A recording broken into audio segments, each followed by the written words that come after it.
Juicy. Hello, everyone, and welcome to the Unorthodox Film Podcast, where we discuss movies that meet specific genres, topics, or scenarios, and we recommend movies that we enjoy in hopes that we introduce our listeners to movies that they haven't seen or heard of. With our guests, we discuss movies that we have seen before and engage in conversation based on our memory and recollection of our enjoyment of those titles. At the end of each episode, we roll a dice and select one of the recommended titles to watch together. We will then discuss that film on our next episode with fresh eyes and determine whether the film holds up, as well as explore the film in a more detailed and critical discussion. I am Bradford Clark, and with me is my co-host, Joseph Quick. Say hi to everybody, Joe. What's up, y'all? And tonight, our guest is Deon Hunt. Deon, welcome. What up, though? Last week, we made recommendations for chamber pieces with Cody. The film that we selected was the psychological thriller Cube from 1997, which we all just finished watching. Yeah. And then today, Deon is going to help us make recommendations for movies with memorable villains. Yes. Yes, sir. So, before we get into all that, Deon, tell our listeners a little bit about yourself. Well, originally from Detroit, Michigan. I've been acting for almost 11 years now. Moved to California for 8 years. Came back, decided to make some films here in Detroit. Right now, I haven't done anything. Last thing I booked was a commercial in Ohio. I'm really excited about that commercial. I heard great things about it. People loved it. And I'm here to share some info with you guys. Man, I love it. Ohio's a booming place right now for filming. I know that I've had only a couple chances. Joe, you've had a couple of chances. Yeah, they've got some good incentives down there, so there's good union work. A couple guys we've worked with have moved down. It's close enough to call ourselves local, so hopefully it stretches. We can start reaching our way out there. Did you have a good time out there? Yeah, I did. Actually, I was there like twice because I had to do something with Netflix. It was like a true crime type of show. Oh, okay. Nice. Based on some stories that actually happened, but it was real fun. Well, today we are going to be talking about Cube, and then we are going to be getting into movies with memorable villains. We're going to talk a little bit more about that when we get to it and talk about kind of what the rules and establishment we've come up with for that topic. But let's start with the Cube. Evil. Let's start with Cube. I had seen it before. Joe recommended it to me, and he recommended it last week, so I know he saw it before. Have you seen it before? I saw it a long time ago. It's been a while. Yeah.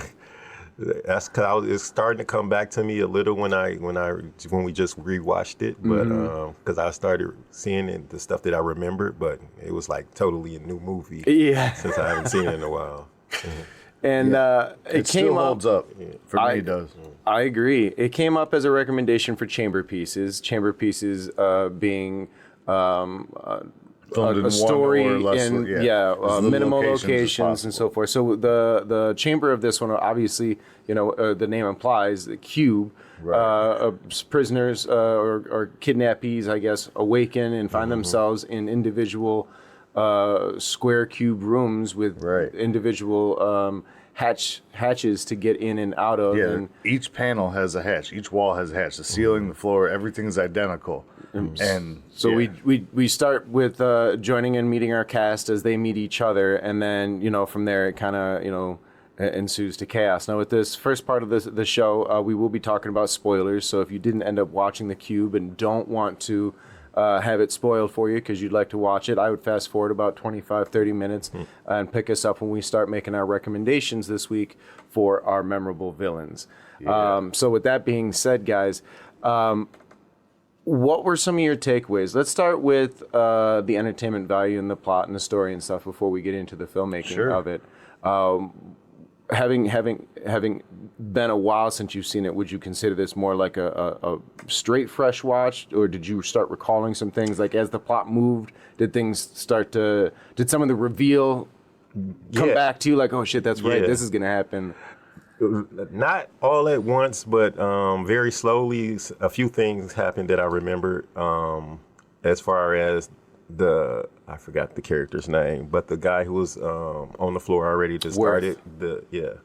And I was kind of remembering what he did, like when the guy, I don't remember character names. That's okay. But when the guy was throwing him through, that guy, Yeah. I was kind of remembering that they had an issue. The iconic villain. Yeah, yeah. Well, I guess he will be an iconic villain. Yeah. I mean, he was good. He's a villain. Yeah, I don't know. He was a good villain. Yeah, he was. I'm sorry. Go ahead. But I remembered that portion of it. Everything else with the girl with the glasses, I did not remember at all. It was like almost like a fresh watch. So yeah, and it was like that for me too. So things like clues and as the I don't want to call it a mystery. The plot, the puzzle as the puzzle unfolded. Yeah. The individual challenges for them. Those were all new reveals to me. So every time that there was a new character reveal of some kind or a new hidden gem, I was like, oh, that's right. So it was for me very much like watching for the first time. Other than the fact that I knew and I kept waiting for it because I knew that the cubes moved, and I kept waiting for that. And I was like, when is that? When are they going to find out? Because you could hear it all. Because I could hear it. I was like, nobody said anything about the sound. The sound design in this was brilliant. Like it was a little minimalistic, but it kind of had to be. Like it had to be real quiet. It was like too quiet, right? But yeah, no, it was beautiful because you had to get it immersed you into that, and you had to have that of the.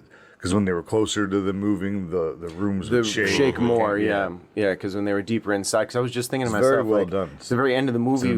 Once you knew that they were moving, the movie didn't hide the fact that when it moved, it shook a lot. Yeah. Like the camera got like obnoxiously They made shaky. it more obvious. But you're right. You know, it's on the outer edge of the Rubik's Cube, so it wouldn't have as much. So when sometimes it didn't move at all, and you barely heard something, and they were like look off into the distance. And yeah, you got to commend those actors and the way they were able to nail their marks when the wides that wind up in close-ups or that are like just the way they shot it was beautifully done. Not A-list actors. No. I even did a little bit of looking to see, some of them. They've like the girl, the mathematician. She was on one of the Star Treks for like 25 episodes, and so she they've worked right, but none of them were names that if I said them off the top of my head, I would know what they're from. Right. The first time I saw the movie was back in high school, and it was on the Sci-Fi Channel. Right. So it was only maybe a year or two old, and I don't know if that's how it just came out. Right. So went to theaters at all. What I believe, had there been, and obviously movies like this, and especially in the horror genre, are typically made for low cost, right? So there's always concessions made, and I feel like the biggest hindrance that this film had was its cast. I think the overacting was pretty apparent. The doctor, the police officer, specifically the two of them, kind of had a hard time really, the police officer, the villain guy. Every time he would stop and he would like lean up against a door and then do the dramatic look and then like forcefully deliver his line. Those were things that popped. But the plot moved. It was the doctor was like, I'm pissed. Yes. Are you? Yes. Are you? Yes. The performance. So for me, I would grade the performance. The acting performance is probably about a C, which is obviously great for your average horror movie, right? So I mean, there's that. But I mean, the way they built the set, it was just like they built basically enough walls for 2.5 cubes, and you had one whole one that they were filming in. Changed the color of it, and then they had panels that they could move. So whatever door they chose, that's where they built up for you to look into. That's a weird transition because we were talking about actors, but yes, I definitely wanted to talk about that.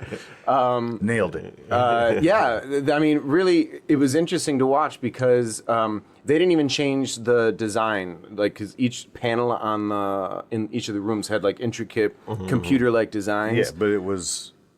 And you could, all the same. Yeah, so if you're watching, once I started doing a lot of climbing and things like that, I started to notice some of the bending of the walls and things because I was looking for it. Right. But, it really opened up like, holy shit, man, with 4, 5, so the roof. 1, 2, 3, 4. I would say at any given time, the average number of flats you would have needed was possibly 6. the ceiling and the adjacent wall when you look through the hatch. For one room, yes. So you've got because most shots it was two walls. Right? Most shots it was two walls. You got to have the ceiling, so that's 3 right there. And if you're seeing through the hatch, that's 4, and then a ceiling for that's 5. But then if you were seeing 3 walls because they boxed it out a little bit and left the 4th wall, that's 6. Well, and they did the floor too. Okay, yeah, but I mean that's coming from not a floor. But you just reuse the floor. You wouldn't need that floor additionally in the second room. Yeah, you do. They had 16 panels altogether, if I remember correctly. I read an article on it back in the day. So, well, you'd have to because like the opening of the movie with the first kill, there's a handheld wraparound. You know, I'm saying on average you're working with 6 panels. Right. You know, so as far as an average working day, you can. I mean, I don't know how I would have scheduled it. Would you schedule continuity? Would you schedule green room, red room? How hard was it to change the lights? Did they just have? I mean, that was '97, so I can't imagine they were LEDs. That's probably gelling. They were gelling it, so it was. But yeah, so pretty difficult. But you had access from the other side. Like when you saw both sides of it, it was 2 things sandwiched together. Right. So yeah. So all this to say, I think it was really cool to find a way to use rather limited resources. I mean, obviously it was a grand scale, but I mean, when you're really thinking about what was there, the simplicity of it, you felt trapped with them because they were trapped in the small room, but you also felt the scope of the one room they're in is small. But they were able to really sell a whole large, a whole large, zoo that they're in. 17,576 rooms or some shit. Yeah. So that was very believable. Right. Astronomical. And you saying that reminded me, because I totally forgot about that guy, the mental illness guy. He was probably autistic and very, very numbers focused. But 97, they just straight up called him. That's why I'm not going to use it. There was the R word. There was definitely some things that didn't age. I mean, overall it did fine, but that specifically, especially because the first time it was said, it came from a doctor. The doctor in the room used the harshest term, and I was like, wow, okay. Because there wasn't no egos back in. It's just straight blunt. I guess. No, you got to watch everything. So if there was one thing that I felt a little incomplete about was, so like the closest thing I can compare it to would be Saw, right? People wake up and they have to figure their way out of their escape. That's the only relation I make with Saw. It's just that concept. Escape room. What about Hellraiser? I feel like Hellraiser has a similarity to it. Sure. There's it's sexual torture, but oh shit, what was I gonna say? I don't know, man. No. I was gonna say something. If you have something to say while I recover. With the Saw, you was making a comparison. Well, I think that like my comment off of actors was like for the way the set was built was directly linked to like budget, and I think probably into it they may have had their eye on a few other actors once they start building this because they can't film it without building it right on the soundstage. They probably realized, oh, this is a bit more intense than we thought. Oh, I'm sure there was cost step to it. Their actor choices down to their B or C. I just think in general scripts like that don't normally get the proper pool. funding. They're not, you know what you're going in for, and they were fine.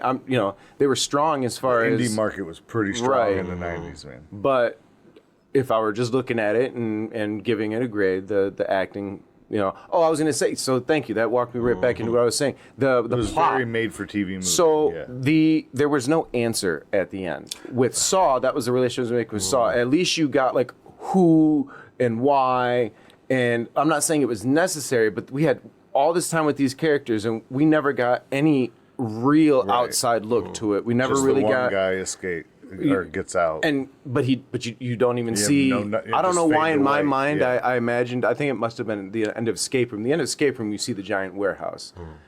So with Cube, you see nothing. He walks into white light. So, do you believe that this was supposed to be some sort of allegory towards or metaphor towards like purgatory, or do you think it was just, as the script was saying, a shout out towards corruption and capitalism, and we don't know what we don't know? I think it was lazy storytelling because I feel like when Thank you, Deon.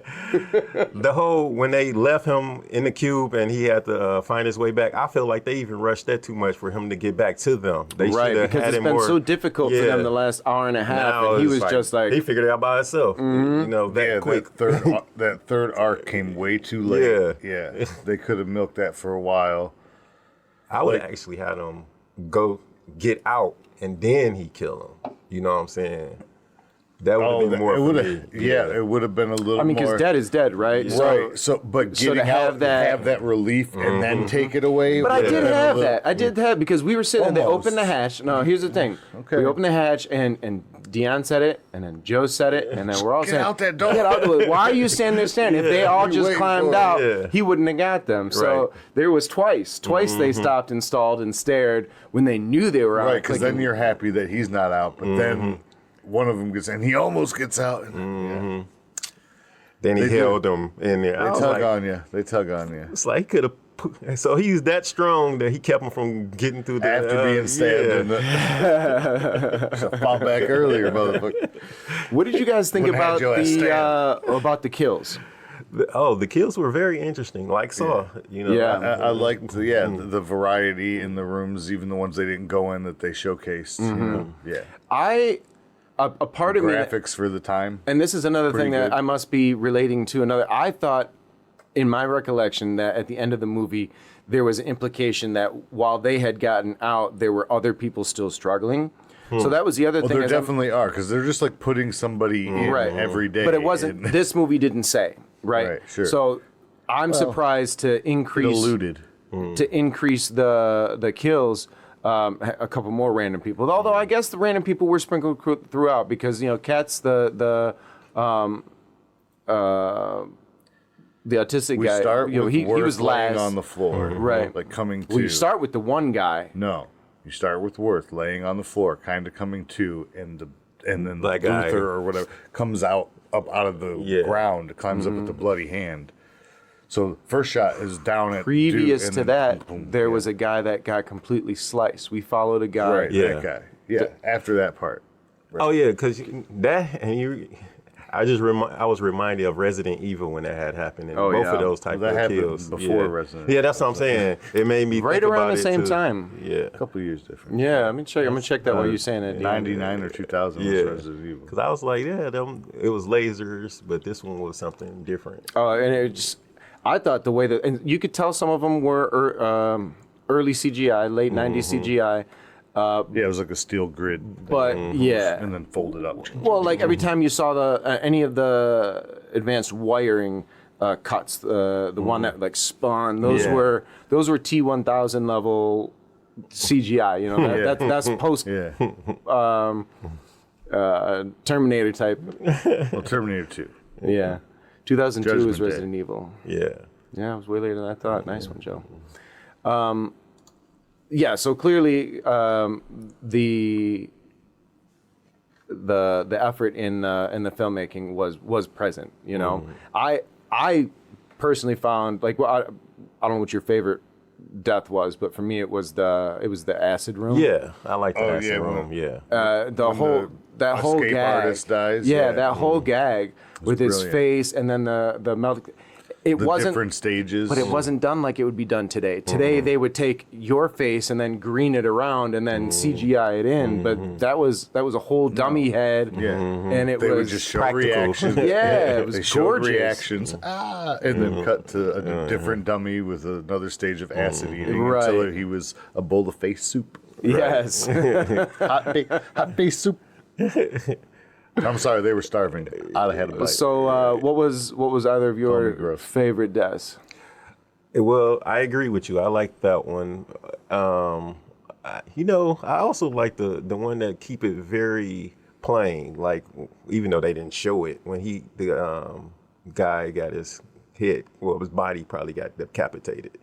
I feel like they should have showed that one at least. You know, he got ripped in half. Yeah. at the end. Oh, yeah. They really did a reach around for that one. Yeah, because it was just a blood smear. But I thought that was 100% computer generated. right. That You know, exactly. But he did so much. Like, you supposed to make his extra violent. You know what I'm saying? I agree with you. Why did he get away They so implied simply? extra violent, and I need to see that. Like, Yeah, I feel you. The justification. So, 'Cause I mean- we had to see our like little heroinette get stabbed and impaled. Yes. So we should feel the same. How would you go about showing a little bit more than that? Justice. I have an idea in of the what I would do. 90s, it would probably have to be more practical than anything in the 90s. So you wanted to see actual gore. Yeah. You wanted to see intestines ripped. Because I was going to say, Well, if I you stayed would've- on his I face would've a little went- bit longer, because they cut away even from Yeah. his own realization that it was going to happen. I would have stayed on him and like kind of pulled in so like you could see blood bursting, but not really know. And then the I would burst cut would have back come to around the outside of the inside. frame. So when that first, then from his reaction, you'd have got blood around the frame, and that would at least given you that like Reservoir Dogs But implication. then I would have cut back to inside with the dude stabbed with his leg. fall back with the legs. With the Yeah. trail of intestines coming out. then falling cut to the ground, outside. And then cut back out to the guy make walking it out. gory. Like, Yeah. no, because then he's gory and done, and then it's the walk out because dude's dead. You said, Yeah, just yeah. boom, end. Because then you got a nice gory ending. with Yeah. just a fade to white. It's a good finish, and that's a what the fuck moment because I think, I mean, we had it the what gives you we that had the what the bloody fuck of justice him, that you wanted. killing her, and then that we cool. That's the whole full closure. But I mean, like the entertaining what the fuck moment would be exactly what you're describing, where you're left with like, damn man, They're gonna what the fuck me to be anyway. well because I think hitting you with both of those jars you a little bit, right? And the fact that his death was so unfulfilling, yeah. you're not left to think, much more about it. Like, oh, okay, well, yeah, he was an asshole. Yeah. That's pretty much like where that ended, you know? Yeah, and then when they do cut back inside, it's just to the guy. You don't even see It's his leg. just- He's yeah, just like laying he just down. lays down next to It was her. lazy. It was, yeah. I feel like you get into the critics and you can't do this, you can't do that. When you're trying. Well, to get but I on think television sometimes, or in and this is, I theaters. think sometimes, one of the things I guess as I say fuck it. early filmmakers ourselves, things to think about and how to let others make mistakes that we can learn from. I think they were trying to be too clever for their own good because there was some like the heavy math and so I was trying to follow, but like man, I was like, there's just I followed it just fine. there's just no way. There's just no way that her button didn't come down. Like she should have had a nub button by the end. Okay, that's all I'm saying. Writing she did. She was doing full equations. None of that All can be over done the in your walls, head. None of that. I was in calculus. There's no quick way some to of do it some can of be this done shit. in some people's heads. Okay, it was- like the Right, our that special wasn't needs her. man. Sure. That wasn't her. She was doing a lot in her head. It was She when we was. got to permutations. Yeah. What I'm saying. Pretty This is a advanced, step man. above. My point being is you could have glazed over it, and I think the more detailed it got, the more it allowed us to pick it apart more. Like there was some, you had mentioned like the button, I was like, is it going to be a MacGuffin? And I was like, you know what? Honestly, that it was probably Chekhov's button, and it when she choked on it, that was probably the end of it, And of course, she uses it as a pen. Like it was around. It was definitely a thing. But I don't think they had only one button either. Yeah. You know what I well, mean? Like, no, they of could've- course not. So if she They're rubbed running out one of shit. down. Well, did you? At one point, she was wearing her glasses around her neck, and I was like, "Has she had that sports support the whole time?" And it was one of the remaining shoelaces that she finally tied it around because obviously her glasses were important to everybody's survival. Yeah. And then she said to read, she needed the glasses. Yeah, so she can see just fine here, but when she's here, when it's up close, then it's all blurry for her. But I mean, Just for the numbers. yeah. That was the clue. So this is what I'm saying. Yes, and so But in the puzzle, you don't think about once you No. know Yeah. that and the puzzle I has like a I commend shitty someone ending. for writing something that complex like that, and it does work, and it was entertaining, and I would It was recommend the very movie. entertaining. But bringing this up, I was going to originally sit here and say when I want to say his name is Katz, the redhead. When he came in and he said I like the blue room. I like the blue room. I don't like the red and then room. when we came back to a blue But we room, never learned anything about why he liked the blue room. So why he prefers colors. There's not. It's part See, of but his. that's an implication. But it was well. All I'm saying, as far as like, if you got your limited set, everything that happens there needs to have importance. So instead of I get it. Yeah, it was a red herring. To correlate to what's right, going on. Right. So I was waiting for something like, okay, because he's obviously smart with some things, and then he's simple with other things, and that's fine. So that must have been important when he said that, but and ultimately it wasn't. I guess, like you said, just a red herring, just a distraction. And he didn't like the Red Room, and the Red Room wound up being Being the bridge. Yeah. So I guess that's Yeah. that's your key. I guess there. that The was Red it right Room there. is what Wow, got brought it me together. in here. So, but yeah, the Blue Room. I can't explain the Blue Room because the next time we saw Blue Room after that is the Sound Room. It was where terrifying. But he liked it in there because it was nice and quiet. I don't know. Quiet and calming. Had the echo effect going. You can just say this and something happens. Right. I'm going to scream this. Ah. Maybe he knew if you stood on the door, you could go, and it just and you would be untouched. Well, I mean, Maybe like anything else, chambers. and that was one of the cool things about it was it's experimentation, right? So as a video game player, you a video game player? Yeah. Joe's like video games, but you have to explore, and obviously in video games, when you die, you have a second chance. Yeah. So when you fuck up and that's not the right way, you just go the next way the next time.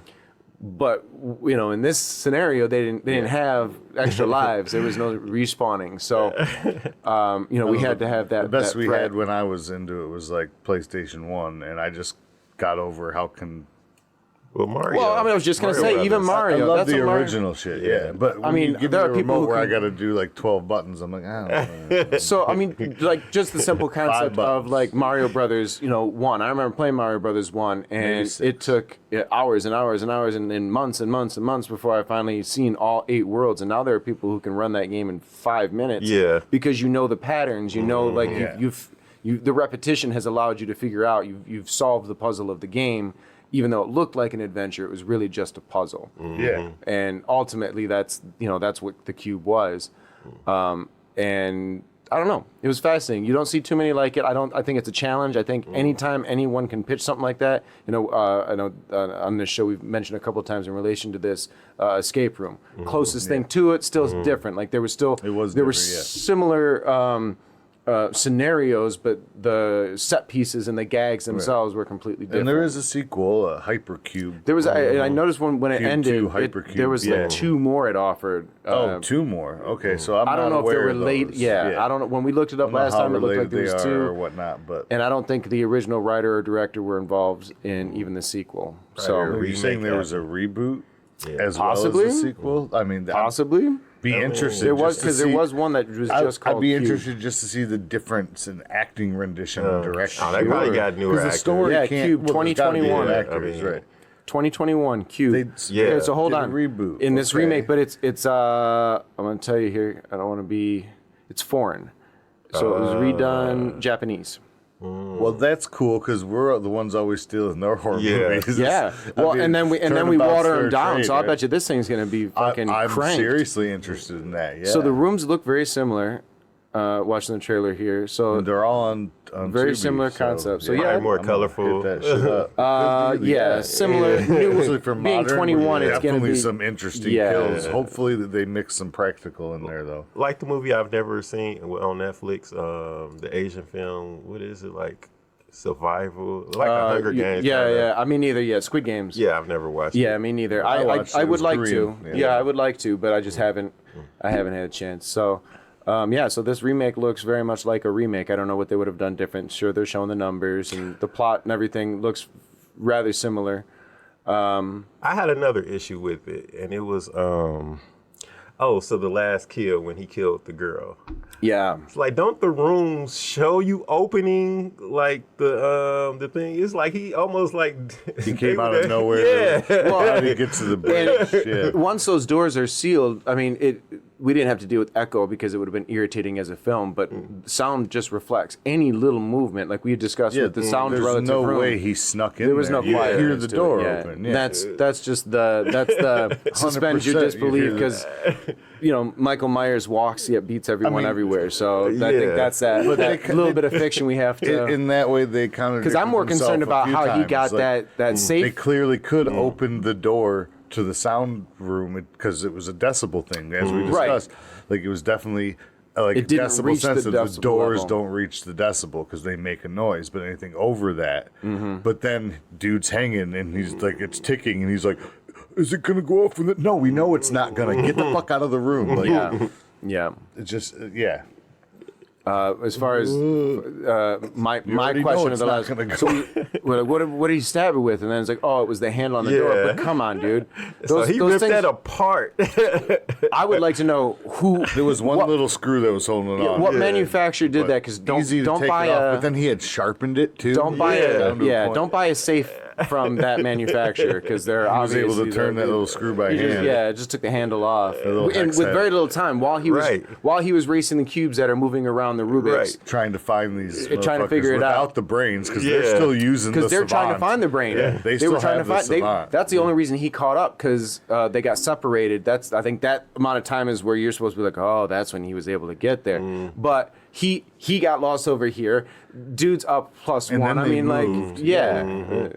And you got to think there was a randomness to it, so they had to be like. Well, and they a had moment moved where they since moved then, away too. twice. There was at least two or three moves in Even there. after they got back together to get to the bridge room, He found like it. she was like, "This one's moving to the bridge, right?" So they had to wait for it to move into place. One more move. Once he got and they there, goes, yeah.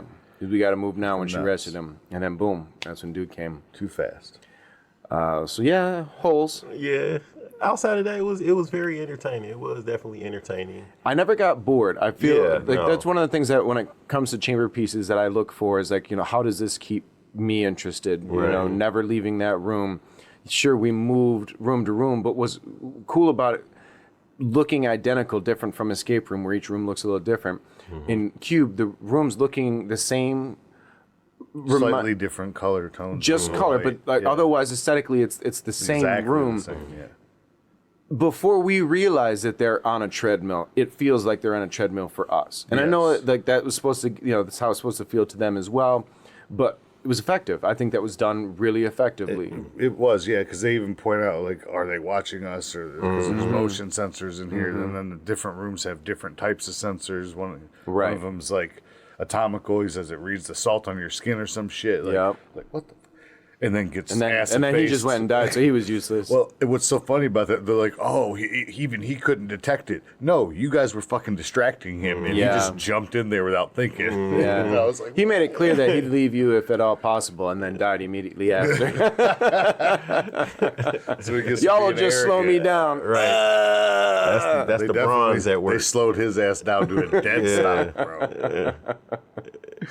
I did not notice a lot of music. It was mostly just ambient noise. Obviously, eventually we realized there was the motors turning and stuff like that. But all I remember is like I do light believe strings it was and used hums. as tension, though, even the background noise. There was some stuff, like you said, light stuff. But It wasn't like an overarching ominous theme or tones. anything to it. It was just, ominous tones. That's definitely what it was. Tone. And it was one more thing that I forgot what it was that I was thinking about when I was watching that, but it was all storytelling based. Cause did they ever tell?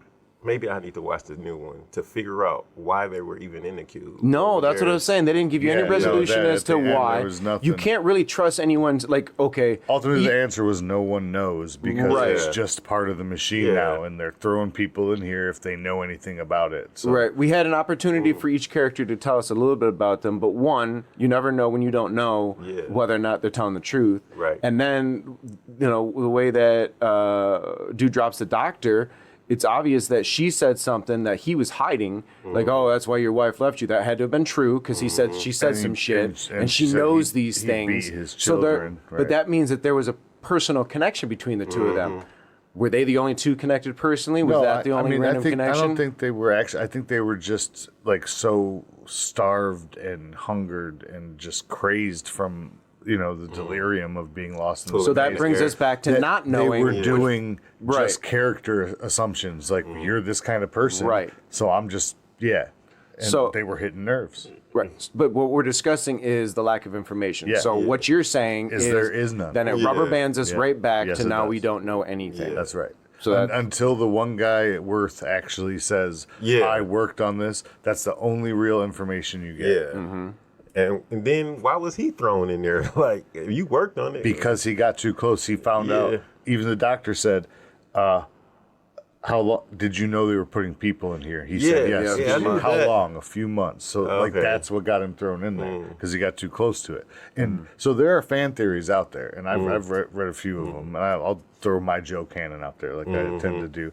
But I think all of them were in some way affiliated with it, right? Like she's like what's her name, Levin, the mathematician girl or whatever. She says that my parents are just people, blah, blah, but she's this math genius in school, right? So her parents are probably in there right now with her, and they took her because she's affiliated, and if she could crack a code, and they're testing people too. You know, if they are watching, they're trying to see what kind of minds can get through, who's smart enough to just stay in the place and figure out they can get out that way. Like Maze Runner. Because because they could just stay in one place and eventually go out, but they'd still have to go through the bridge and figure out the number thing. And so there's levels to it. But the whole, I mean, if I wanted to justify, I could make justification. The bad guy's the cop, and or was throwing them in there. He was rounding them up for money. You know what I mean? And I'm simply approaching this from, this is a movie that was made with this information. Yeah. I'm not approaching it from, this is a movie from 30 years ago, and I've had 30 years of internet to be able to decipher it. So for sure. If we could keep the conversation to, like, this is what the movie offered, and this is what it told us. This is what we know. And in the end, it's incomplete. Yeah, definitely. 100%. So this guy also directed Splice, but in 2009, so that must have been a remake of Splice. Because wasn't Splice like 90s? I think you're thinking of Mimic. Was 90s. Splice was, right? 2009? Adrian Brody. Yeah, Adrian Brody. Okay. 2009, yeah. So he's also done. Or you're thinking that. maybe Species. Species, that was yeah. 90s. Michael Madsen, So at the end of the day, would we already know Joseph would recommend it. He recommended it to our listeners. Would you recommend this movie to somebody? I have no problem with it. It was, like I said, it was very entertaining. It kept you watching like you was just going to walk away like, oh my God, this is crap. I don't want to see this anymore. It keeps you engaged. So people definitely should watch it if they haven't already seen it like a long time ago, like I have. Just randomly running into things and just watching it, not knowing whether it's good or bad. Yeah.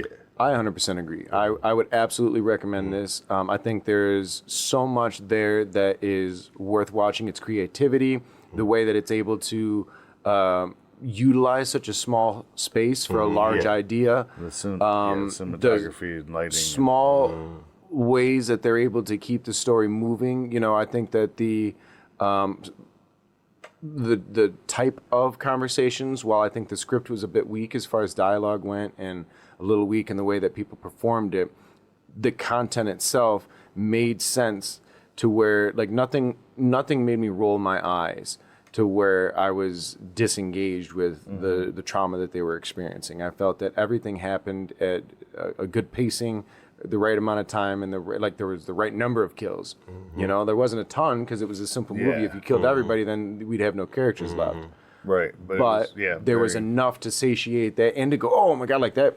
When you got that first cheese grate, that guy that and watched his body fall apart in little fillets, it was like, oh, okay, I'm in for some shit. Like it worked really well, and I thought that the effects held up. I could tell coming from having grown up that was Blade level CGI, but I thought it works. So I would definitely recommend it. It holds up for sure. Yeah, I'm proud of the recommendation. As you always are. Oh, that was your choice? Rightfully so. Yes. Yeah, that was his recommendation. It's mine on the list. So I don't want to take any time away from anybody else. Anybody else have anything else to say about the Cube before we move on? I think we covered it. Yeah. All right. So today's topic is going to be movies with memorable villains. The movies that we are going to talk about today are movies that have a terrible character that in some way stands in our head. So the way I'd like to approach this is, I'd like to talk about the villain, obviously being the main point of our conversation, but I would like to discuss the movies as a whole and not just necessarily the villain themselves. When it came to your choices, guys, first off, Deon, was this your idea? Was this? So after I seen the list, I was like, okay, and I was like villains, because villains are typically the best characters in movies for me. Like I never like any of the good guys in movies because I feel like they're blah. You know, Sure. they don't have no. They're too one note. Yeah. There's no depth to them. Yeah. Villains have this whole story arc that has Yeah. to be revealed to show you why they're such a cranky Yeah. bastard. Okay. So you like the idea of I the agree. complex nature of the Yeah. villains themselves. So when you were making your list, guys, were you sticking to human characters, or were your villains sometimes monsters or concepts? I just want to know like what we're talking about today. I guess I didn't go to disembodiment or like monsters. Or I didn't either. I didn't. So okay, cool. I didn't too much. Okay, because I feel like those are different topics. I stuck to like tactile, like human beings. An actor like, performed it actor outside of performed, just yes. voice. Yes. Okay, wonderful. Ooh, if we're getting into voice actors. Oh, baby. No, yeah, Tim I like Curry all across I the like board. the idea of being able to keep it within. So we are going to be doing 12 recommendations. That is going to be 4 apiece. After we each make our first recommendation, we are going to take a quick break, and then we'll be back to complete the list out. I am going to. Oh, I think that might be a phone. Yep, sorry. Okay. That's okay. We'll get the Wi-Fi to him too. But Deon, did you want to start us out, or would you like me to start us out today? I'll start us out with one. All right. It just came to me. This last one. New one. Oh, and then just to let you know, Deon and the listeners, any of the titles that you have that don't make it onto our recommendation list, we're going to have a small conversation afterwards. Okay. So anything you definitely want to die talking about, we'll have some time. Okay. So my first one, which is a movie I can always watch over and over again just because of the villain, would be Christopher Nolan's Batman with Heath Ledger. The Dark Knight Returns. Yes. Yes, dude. Yes. So good. I felt like, he gave me what I want to see my villains do and have all kinds of different things going on with them. Yeah. The honesty, the realness, the why they did it, the really going dark sometimes, the even going to light, you know what I'm saying? Showing the different depths of his character. He was such an amazing actor. Oh my God. Yeah. It's a shame that was one of his last projects, but he was so into what he did. Yeah, he really lost himself in that one. And I never thought that he had done such a good job because I saw some of his other stuff, which was like A Knight's Tale. And I was like, man, he was 10 he was, Things I Hate About You. He was just a cute boy for a while. Yeah.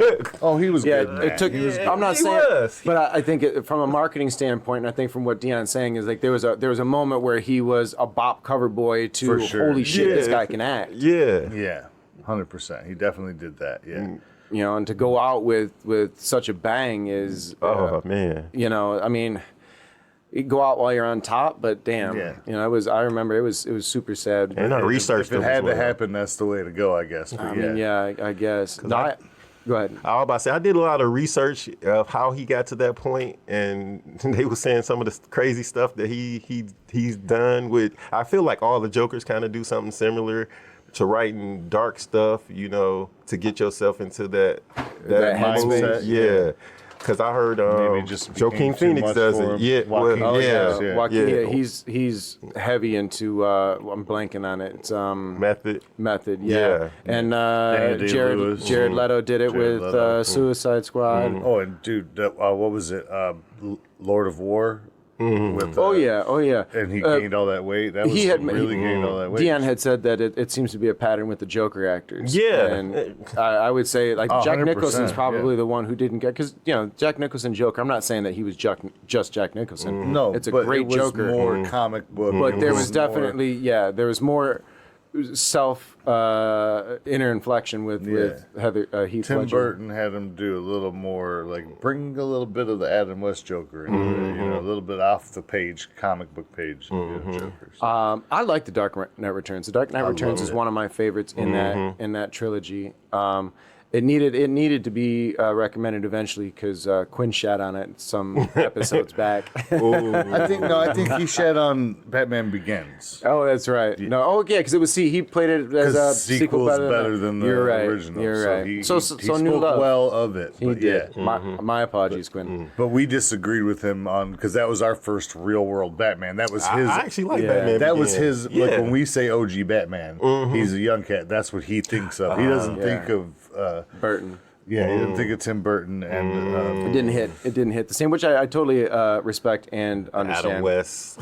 No, right. I know people who still die hard on that. Man, Michael Keaton. I watched a clip recently, and there was I was on Reddit, and an older Redditor had commented back, it's like, I'm however old, and I'm OG, but I can't believe now, watching this, that I was into this. Like, what the hell was I? What the hell was I thinking? It was I don't remember the scene, but it was ridiculous. Yeah. It's like it's that nostalgic eye, right? You start to see things differently. So Dark Knight Returns, nice pick, Joseph. Oh, okay. Thought you were gonna go. I got to start.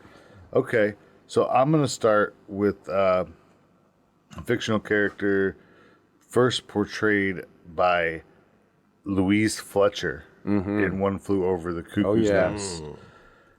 Nurse Ratched. Yeah.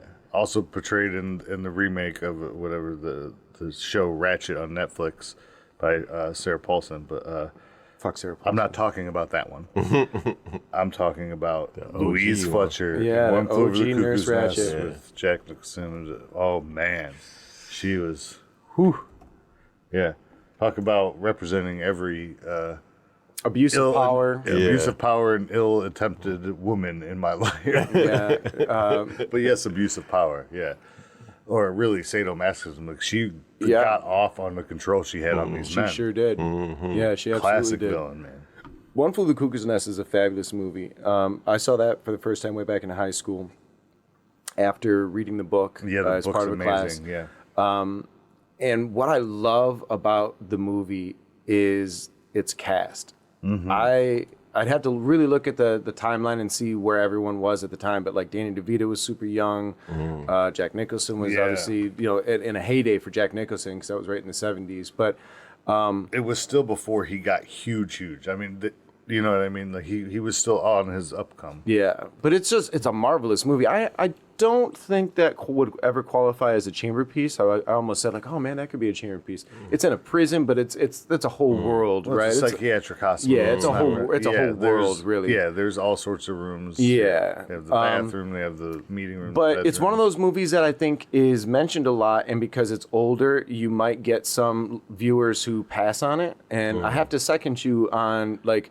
The experience that you get with One Flew Over the Cuckoo's Nest is something that the 70s offered almost exclusively. You don't get that kind of watching experience that you get from One Flew Over the Cuckoo's Nest today.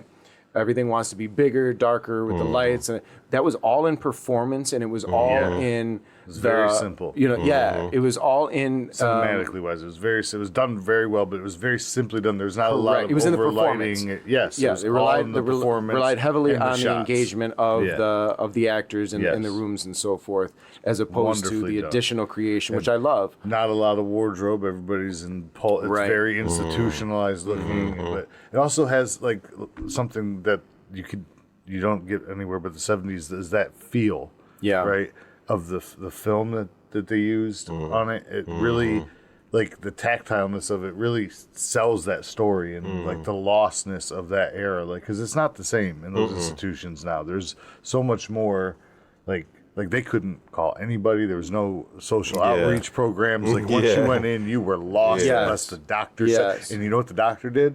Sat in his office smoking cigars, drinking scotch until the nurse said you were okay. Yeah, and signing affidavits that furthered people's. Yeah, no, it's a great movie. I think it's one that will always be in conversation. But I think it's one of those movies where because it's in conversation a whole lot, people start to tell themselves like it'll always be there. I don't need to watch it now or whatever. But whatever your reason for not watching One Flew Over the Cuckoo's Nest has been, I would definitely recommend.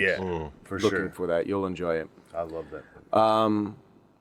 My first recommendation for tonight is going to be Tony Montana in Scarface. Yeah.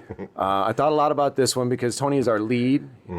He is presumably our protagonist, but Yeah. I mean, but really, who's the bad guy? he But is him. second to the bad guy. You know, he's all that whole thing, and I think that's what I love about this movie. It was one of That guy like me. one of the early movies that really got me into loving films as an art form and not just as a viewing experience, like where I was like, holy shit, I want to do things like this. You know, Al Pacino was my first acting love. Like he was the first actor that really made me like really watch acting. Wow. And the character of Scarface, especially it's very misunderstood. You know, there was a big resurgence. I think it was like around the 20 or 25th anniversary when they released the new DVD, and then the label, I forget who owns it, so Columbia House, Warner, Sony, whomever it was, put out a hip-hop album to match the original score. And right after that, then the Scarface persona got taken on in the hip-hop culture. It started appearing a lot. And I think it's one of those things that people embrace, and I did too. The world is not enough. The world is mine. You know, he takes on this very big, very adventurous, like I come from nothing, I am going to become something. And that energy is something that you can definitely ride with. However, how he chooses to do it is where the villainy comes in, because he could have made different choices and worked in a different way, but he chose to take a path that not only did he know was bad, and you know, I love it because it's a story about the Cuban refugees coming into Miami in the 80s, and you know, having to make their way in American society, and you know, there's a whole speak on it. But if you're talking about him as a character, he's an absolute asshole. He steals away his boss's woman, treats her like shit. He fucks over his best friend. He fucks over. There's nothing in his life. Yeah. And that best friend was warranted though. Like, Some come of it on. was. Some of it That's was. with his sister. Like, that's come on. You can't. Tony, we were gonna tell you. You can't do that. But he also. I mean, lays if the they're going to blueprint. get married, then But still, that's a different man, I don't story. want none of my friends messing with my sister. Not even if they're in love and they want to spend Nope. their life together. Nope. You're a bad brother. I feel like a discussion could have been had. Yes, I'm not That's saying. all no I'm dis- saying. I'm not saying no discussion, but do you blame them for not saying that? Yeah. Nobody's. Plus, No. we got to I see wouldn't how have the said two of nothing. them came. Tony Montana, you know. We got to see how the two of them came together. Had Tony seen how the two of them actually came together, he'd realize that he was at fault even to begin with for them being together. Because he had to go in and rescue her in the bathroom of his club.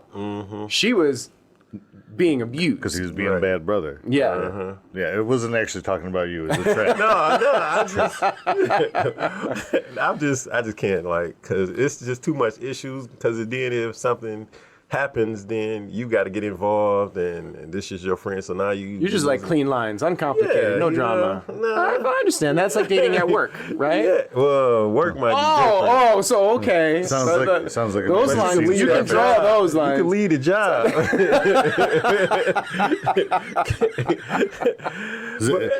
Something tells me we're still not talking about love here. Definitely.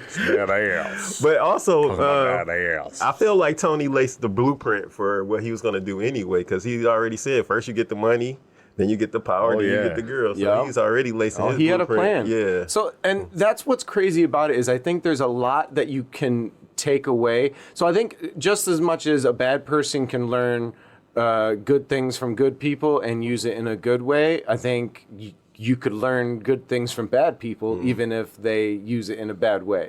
So I think that's another thing that's really motivating about watching Scarface is how, like, okay, yeah, you get like he's a criminal, and you get that the things, and yes, a part of it is our fascination and fantasizing about criminal life, and this. There are viewers out there, and the success of it comes from like playing video games. You want to live in that world for a moment because it's safe, because it's not you, because it's a script, and it's you know, not real. But if you are looking at him as a human character, he's flawed in so many ways, but he has good ethics. He's morally wrong, but you know, he has a code, and he sticks with his code. So But are they good ethics or are they just very strong ethics? I'm not saying he has the right ethics. He has strong ethics. He has you a said code. good, but they're not good. Well, I don't mean, okay, so when I say good, he has a good grasp on his ethics. That's fair. Okay, I'm just saying. For clarity. But I think, I was afraid to ever mention Scarface on the podcast because it's like, everyone knows about Scarface. But I think this is a good chance to talk about it. Yeah, definitely an iconic evil. Yeah, definitely a memorable villain for sure. I don't think the new people now probably even watched it. I ain't gonna hold you up. The Gen Z. I think it was a shock to me that it had a resurgence through hip hop in the early. That was 2000. It was right after I graduated high school. Like so 2003 or something. Yeah, because it was 82 or 83, so it was 2002. Yeah, so it was like the 20-year. With the Cryton and so all really, that. Yeah. You think it's like wearing a Beatles T-shirt. They know that it's iconic. They know to represent it, but they've never heard a fucking song. Or a Nirvana T-shirt. Yeah, because they think it just means Nirvana. Right. Yeah. Okay. There's definitely a lot of quotables in that movie that people, Gen Z, I should say, the newer that age people. passes by people. I'm sure they never seen it. Say hello to me. Yeah. You look at me like I'm the bad guy. It's okay. It's okay. It's okay. Pelican. Another Quaalude. She'll love me in the morning. Yeah. What I loved about the first time I saw Scarface was I owned it out of bought it for my first job. I worked at Target. And it was on 2 tapes because it's a long movie. So yes, you used to have to get up and change it, and that was when I would take a break. And so I think now is a great opportunity for us to take ours. All right. We will see you guys in just a moment. That's pretty smooth, bro. All right. Thank you. I know what I'm doing.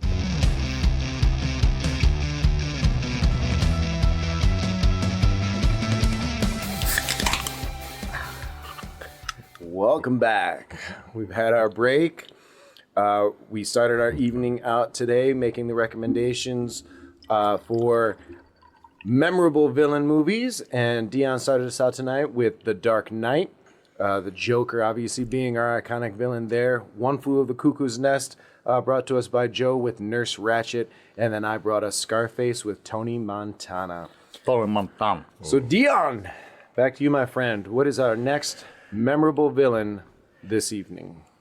The next memorable villain is another movie that I watch all the time, and it has sequels to it as well.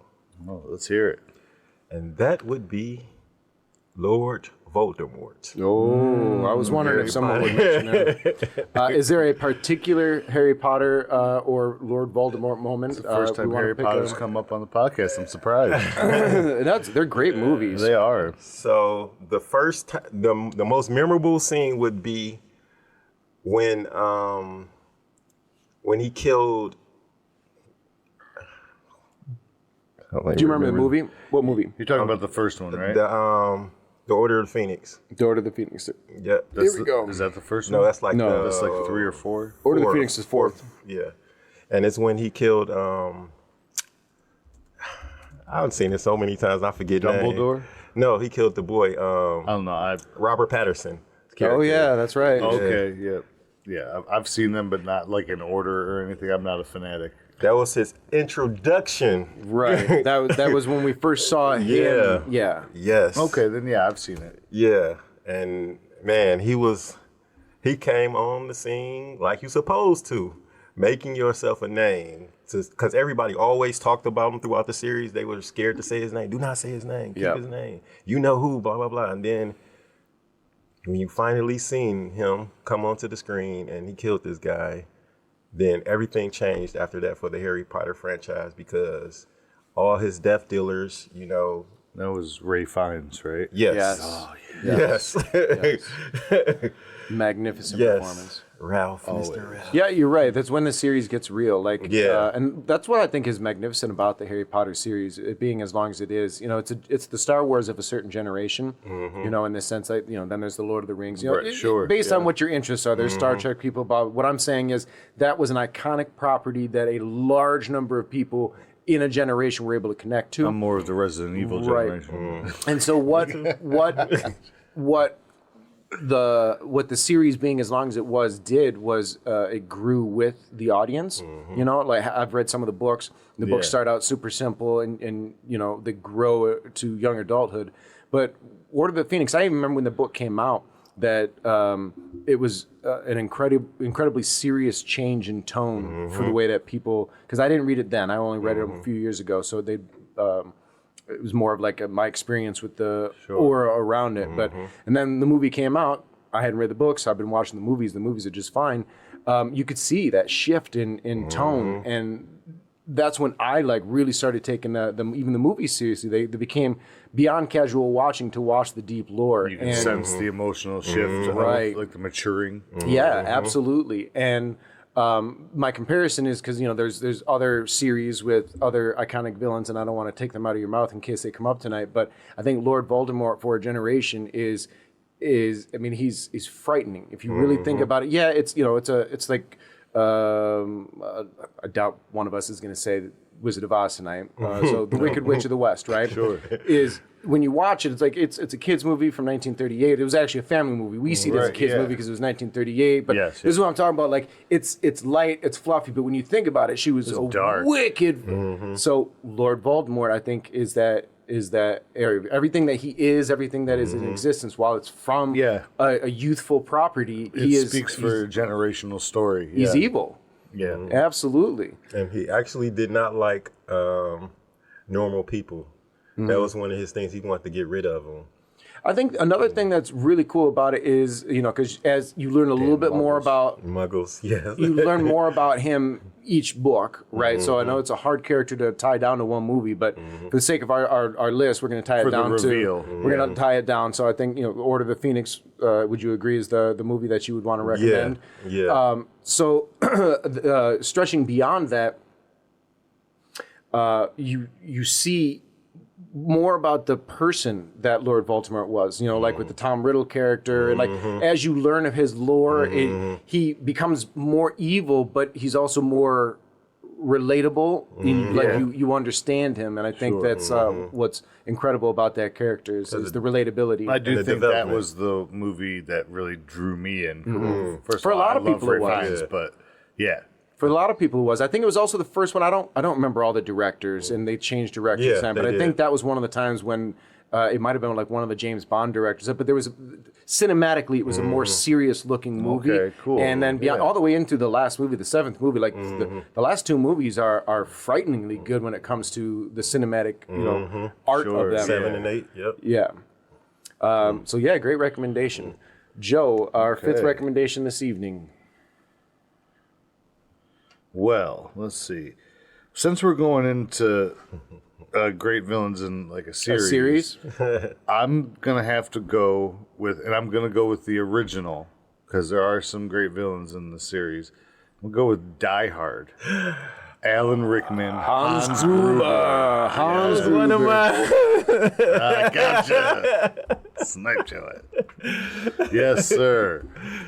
Hands down. I intentionally didn't put this one on my list because Christmas movie. I knew someone else would cover favorite it. Christmas movies. Yes. Is it a Christmas movie? Hell Bruce yeah. Willis said it's not a Christmas I don't movie. give a fuck with you. I don't give a It fuck with came this out one. in December. It's at a Christmas party. Yeah, a Christmas I think it actually party. came out in July. Well, I'll check that while you talk about it. But It came out in July. regardless of when it was released, it's a Christmas on movie. Christmas Eve. Yeah, the whole thing that's- takes place. It's at a Christmas party. Yes. He's coming home for Christmas. Yeah. Coming out to LA to see his family in their new home for Christmas. That's why he bought that big ass bear because he didn't have any presents. It came out in July and it's based on Christmas. That's just horrible marketing. But it was the 80s, so you know they didn't. Well, I mean, it's a movie that can stand on its own. I think that's one of the things that, because you don't have to watch. Yeah, that's that really the Christmas. point he was making. No, and I don't watch it on Christmas. I was just I don't. bringing up the controversy. He says it. I was like, man, to everybody it's a Christmas movie. To absolutely everybody it's a Christmas movie. But he said, no, it's not a Christmas. I'm like, yeah, right. It does stand alone. July 20th, 1988 was the release date. Wow. But I mean, here's the thing. Maybe because he didn't want it to be a Christmas movie. Stop. I don't want. There's no way for me to like quickly do this without losing airtime, but I'm fairly certain other Christmas movies have come out before Christmas, because my thought was, if you think about the release time, by the time Christmas comes around, that motherfucker's on video and can be stocked. You know, so now you're getting additional sales at Christmas time. Pretty so smart. There's still a marketing necessity for having it there. Hans Gruber is a phenomenal bad guy. Dude. Alan Rickman's performance was just so solid, and the bantering back and forth, I think, is one of the things that makes it incredibly iconic. You know, with the Yippee-ki-yay, motherfucker. Bruce Willis's character. What is his name? John McClane. John McClane. Yeah, I fucking love Die Hard. I figured someone might be mentioning that. Now, what scene did you like best out of that film? Because I have mine that I thought it was a really interesting scene. Die Hard. Well, I do love when he changes up his accent. When he finds him he's checking the bombs and he drops when he meets Hans Gruber face to face. And he jumps down. And he's like, such a brilliant performance by Alan Rickman. He acts scared and shit. He brings out his American accent. Yeah. I don't know about y'all, but I would have loved to have seen an Argyle series. Yeah, Argyle was pretty good. Because here's the thing. Think about it. So if you were to put him in a world where every day he works, some shit happens, that would be a series. They use the limo driver. Limo driver, in what year was that? 88? 88 in L.A. Yeah, I'm sure it'd be an interesting, it'd be a good period piece. I'm telling you. That character. Everybody listening? Stars, AMC. Right. Paramount. Definitely. And Give us a call. We got ideas. And even his development was pretty good in that. Like I didn't feel like anything was rushed in Die Hard. I feel like everything happened as time went by. Yeah. It wasn't forced. It was just, it had to happen. Even the scenes when he was running around with no shoes, that was like great storytelling to me. Yeah. The fact that they knew he didn't have on shoes, and when he told them to shoot the glass or whatever, because any other person would have been lazy, and it's just firing shots randomly and not have a purpose for it. I feel like everything they did in that movie was purposeful. I agree. Yeah, down to the reason he took his shoes off because he was stressed out and he heard something on the plane, and maybe The guy told him, "Hey, make this with your toes." Yeah. Oh yeah, that's right. With your feet. It works. Yeah, Die Hard is just an iconic movie in general, and I think that having it here on this list is beautiful. Very iconic. Anyway, Bradford. I'm going to recommend, because you know how I like to follow the themes in threes. I think I'm going to do a franchise as well. This one is definitely a villain that is iconic throughout the world, but I'm going to specifically pick the second one. Our villain is Freddy, and the movie is A Nightmare on Elm Street 2, Freddy's Revenge. Yeah. Did I steal another one from you? Sniping you. I told you. Come prepared, baby. So why 2? So I like A Nightmare on Elm Street, the first one. I've always liked it, and it's a movie that I've watched a lot, and that's our introduction to Freddy, and it's great, and it's got some great scenes. It's got some great actors. You know, Johnny Depp's death in that movie is phenomenal. I'd only recently watched more of the extended series as it became available on, I believe it was Netflix recently. And having a lot of experience listening to other people's thoughts on them and having friends who had their favorites and this and that, one of the things that comes up often is how terrible 2 was. And then there's also the discussion about how 2 is, you know, coded in a lot of queer theory and whatever. And so I had the foresight of having all that information when I watched it. So I kind of was like, all right, well, I just got to watch this part of a series, and, you know, people don't think it's any good. I fucking love it. And the reason I chose this one as his iconic villainy point is because, you know, he's our dream warrior, right? Not the dream warrior. He's the dream guy. He comes in your nightmares. But in 2, he actually invades this kid's body and forces him to do all of the killing. Yeah. And so even up to the end of the movie, where, you know, I asked another friend of mine who's huge into the series, and I was like, so is this stuff like, what are we seeing? Because at some point the girl sees him not Freddy, but we see Freddy. But then there's the whole pool party, and the pool party, like the house catches fire, the beers are bubbling over, the pool is bubbling over, people are burning, like everybody's experienced this stuff. And then he comes out as Freddy. Are they seeing Freddy, or are they seeing this maniacal boy? So this movie to me was my favorite of all the Nightmare watches. It was absolutely my favorite one. And then speaking on, what the story was trying to say about, a queer lifestyle. It's so first off, Robert Englund said he was aware of it just from reading the script. No one was. It wasn't really discussed. I don't think it was intentional in the way that it was purposeful in its I'm trying to make a statement. I think it's more of an understanding because the character is going through puberty. He's going through. So I think it can be related to self-exploration and self-discovery. Or a commentary on society's view, not the artist's view. Right. And I think being able to relate that to, any lifestyle, but specifically, in this case, the LGBTQIA I think that's awesome. I think that's awesome if that's relatable. And then this story helps someone to cope and understand with themselves and be accepting of themselves. I think it's fabulous. Yeah, but that's my recommendation is The Nightmare on Elm Street 2: Freddy's Revenge. Good recommendation. It's a great movie. Let's see. I would like to comment one last thing on that. I do believe that they are seeing the boy all the time. Like whenever you see Freddy, since they imply it once. Because he disappears into the shrubs and like all this. So it always leaves me with like, okay, the boy lives. So what happens afterwards? Is this boy in jail for murdering so many people, or does he get away with it? Yeah, that's a good question. So I haven't watched it in a long time. But did somebody ever pull him through like the girl did? Did she do it? Like out of the dream world, out of the possession? I don't remember it that well. Because I know they did it before. When he leaves the pool party, he goes to a abandoned building that the two of them, him and the girl, had been to once before. And so she follows him there. And then, yes, I do believe there's a sequence where she fights Freddy because it's a boiler room. So they have to dispose of him somehow. And so she pulled him for his soul, and I for think, the boy's soul. I do think we see him afterwards being, separated from and so forth. It has been a while, but I watched like 5 of them back to back. So recently, I hear here's the rumor they making. Well, once you get in the lore, you go like, how much do they fuck it up? Yeah. I hear the rumor they making a series called Fred. I don't know. Zombie. First off, I just want to take this opportunity to tell you people.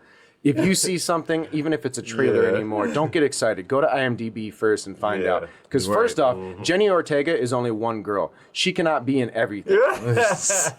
And this is the problem with AI. But I have seen that. So they have, I believe they have her and someone else slated, but that's not actually happening. Then there's have something circulating about Christina Ricci as Wednesday. There's another one going around that has said that DJ Qualls is playing Freddy Krueger with Rob Zombie. That's not true. That particular post has been around a while. That was a Photoshop. Oh, okay. But the AI, there's trailers now. I'm trying to remember what movie I just recently saw that said Jenny Ortega was in it. But they did that with Chucky, and then they made a series. So, but sometimes the when it circulates like that and then they catch buzz that people want it, they're going to fork the money over.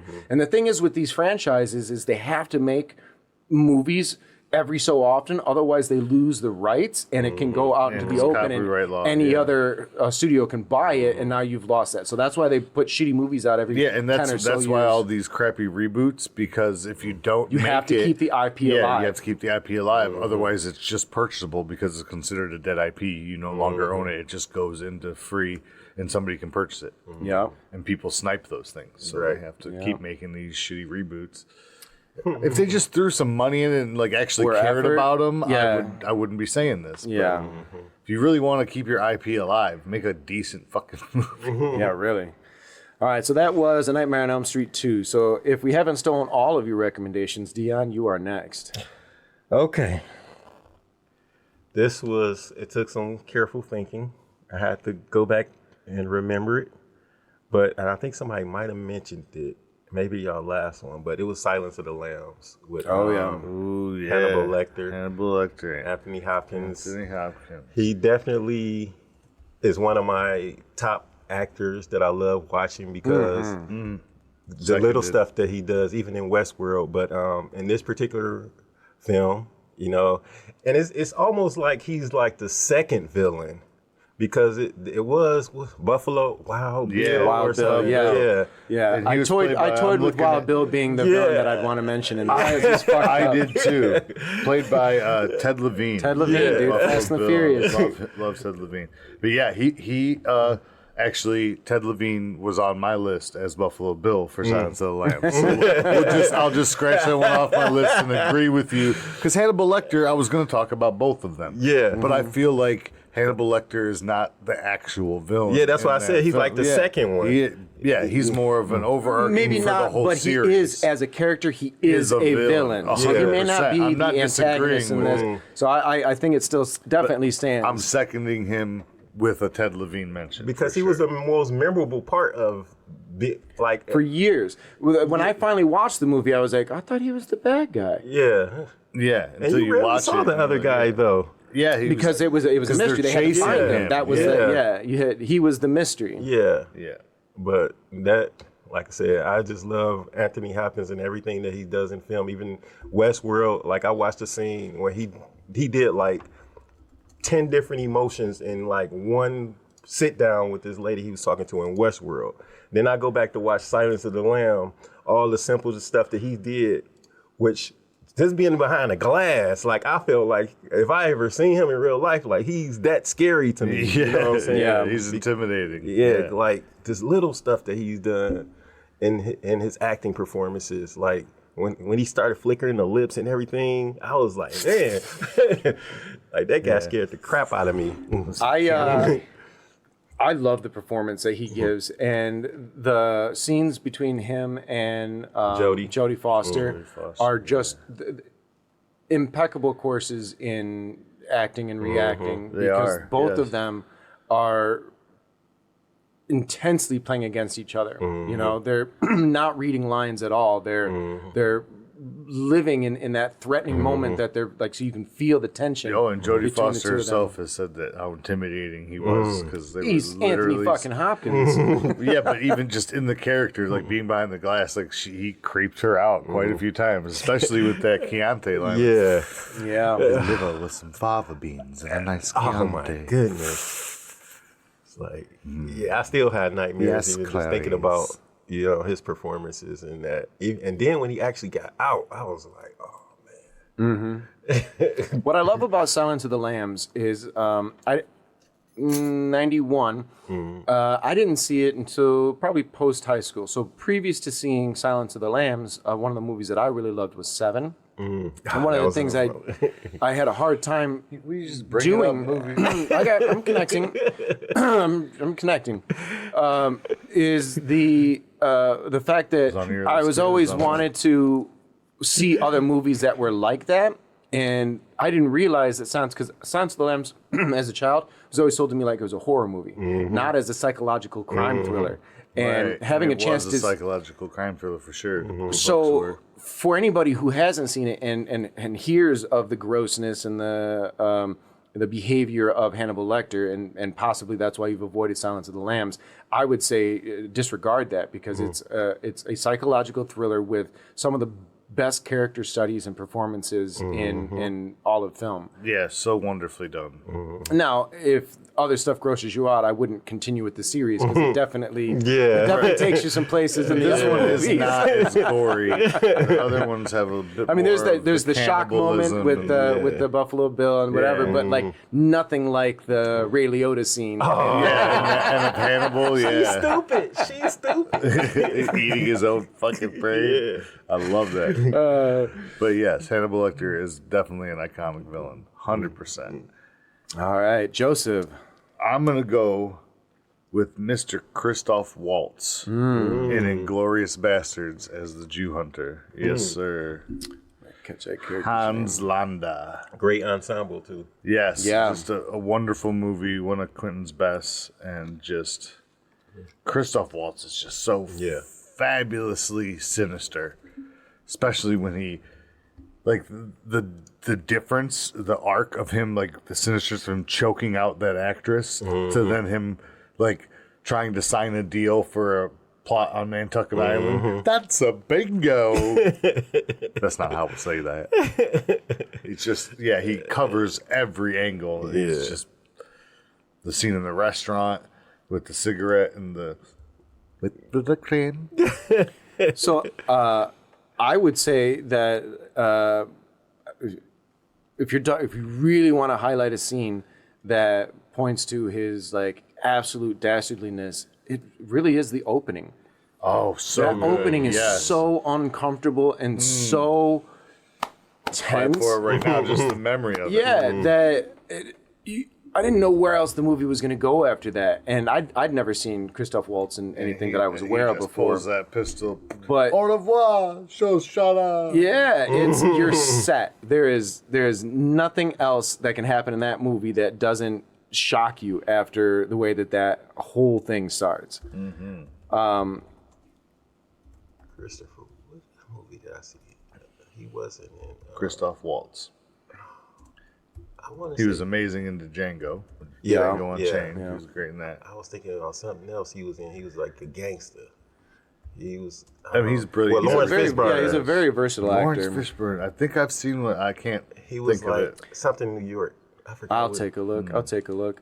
He's amazing. I've only seen Inglourious Bastards once. I own Yeah, it. I've seen it. I own it, and I think it's still in the cellophane. Yeah. I saw it when it was in theaters, and did I'm too. due for a rewatch, and I haven't avoided it. It's just it was such an impactful movie that I felt like if I watched it too much, I would lose like the grip that like I every time I watch it, I want to experience it over again. So like I'm definitely due for a rewatch, but everything that I remember comes from that one single viewing. And for that to have been, I mean, when was that? I was just looking it up. Shit. I have to go back a page. I But remember it was a seeing- while ago. It was an ice cream scene, and this dude tried to poison him. Yeah. And, 2009 What? was when Inglourious Basterds came out. But yeah, you're trying to think of another Christopher Waltz. Yeah. Yeah, With, I'll have with to- Lawrence Fishburne. I'm looking it up now. I don't know. He was amazing in Big Eyes, if you've seen that. I did not. That's Burton. It's Christoph Waltz. And, Right, Big Eyes is a Tim Burton movie. No? No. Okay, it's not the one I'm thinking of.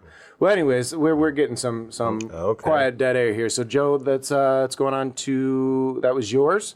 I'm looking for this movie here. So then I will make my recommendation. I would like to go with Okay, here's what I'm going to go with. Yeah, no, I didn't find it. I am going to go with Amy Dune as the character from David Fincher's 2014 movie Gone Girl. This movie, so first off, Amy is Ben Affleck's wife. Are you guys hearing that? Yeah. Maybe I'm too close to the mic. That was probably my phone. David I gotta get you the Wi-Fi. David Fincher's Gone Girl is about a That's such a good movie. I love David Fincher. It is General. about a husband and wife going through some turmoil, and then they get wrapped into a whole media circus. His Who plays wife the is villain? The wife. Yeah. Yeah, who plays this actor? Oh, thank you. Sorry, it's Rosamund Pike. And it's been a while since I've seen it, so I don't know if this is a spoiler or not. But she is vile, and the you get her motivation, and you want to be on her side. But this was the first movie that when I went and saw it for the first time, I walked away. Like I loved the movie, I was entertained, Yeah. but I walked away angry. I walked away. Again, I don't want to spoil. Sure, I don't want yeah. to spoil the. No, but- I was pissed off at the end too. and that was gratifying to me. Yeah, I was I was happily like, pissed. I was damn, like, fuck, that was so never good. had a God movie damn it. make me feel that way. And I guess, to avoid too much spoilers, if you haven't seen Gone Girl is based off a book. It's directed by a book by Gillian Flynn, who I think also did The Girl on the Train. Directed by David Fincher, so it's got that classic dark nuanced movement. One of the better performances that I think from Ben Affleck. I'm not a huge Ben Affleck fan. I think he's a better director than an actor. But Rosamund Pike, who was also just brilliant in Saltburn, but is outstandingly devious in this fucking movie. And parts of it you're on her side, parts of it you're not. I don't know. It's like, again, I don't remember how much of it I want to reveal, but a wonderful performance from Neil Patrick Harris, and all the way around just a fabulous movie. Is this one that you've seen? Yes, I definitely seen that. And, I actually seen that. I didn't see it when it first came out. I seen it later on because I was trying to just watch him, Ben Affleck, and different stuff. Yeah, I saw it when it hit Stars because I had a subscription. Yeah. This is like, back before Stars streaming. Yeah. Oh, it was well before streaming. 2014. Well, not well before streaming, I guess, but well before that. I was watching Stars on cable. Yeah. I had a cable subscription to Stars. And that's when I saw it. And it's actually like, because I like stuff like thrillers like that, pretty much. And because some of the stories I want to create are something similar to something like that. And I remember because he's played in like a couple movies. I think it was a basketball movie that I like. I also like that he was in. Is when he's getting away from the little dorky, not the dorky, but he's not, when he's more dramatic as in his roles. Like the basketball movie, I think he was like a drunken coach or something in this movie. You talking about Ben Affleck? Yeah.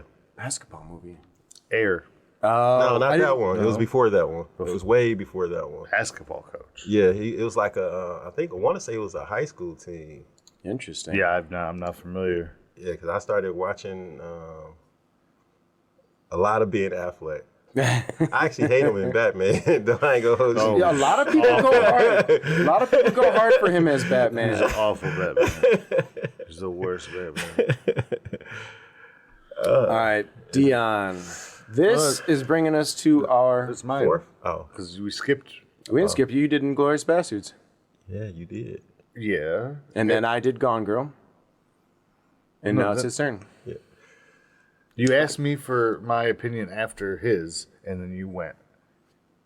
So, Because I was in my phone. Oh. When he did... So you talking about, you want to talk about Gone Girl? No. Well, catch me up. I missed this.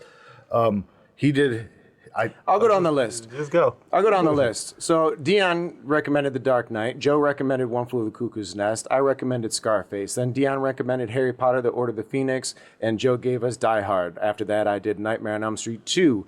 And Deon gave us The Silence of the Lambs. Joe gave us Inglourious Bastards. And I gave us Gone Girl. Okay. All right, my bad. Are we all caught up, Joe? Yeah, I wasn't in my phone. Right. So, I'm going to go war now. And for this film, Enemy at the Gates. Also one of my favorite movies with Jude Law and Rachel Weisz. yes, and the villain what's his name? I forgot, and I watch this movie all the time.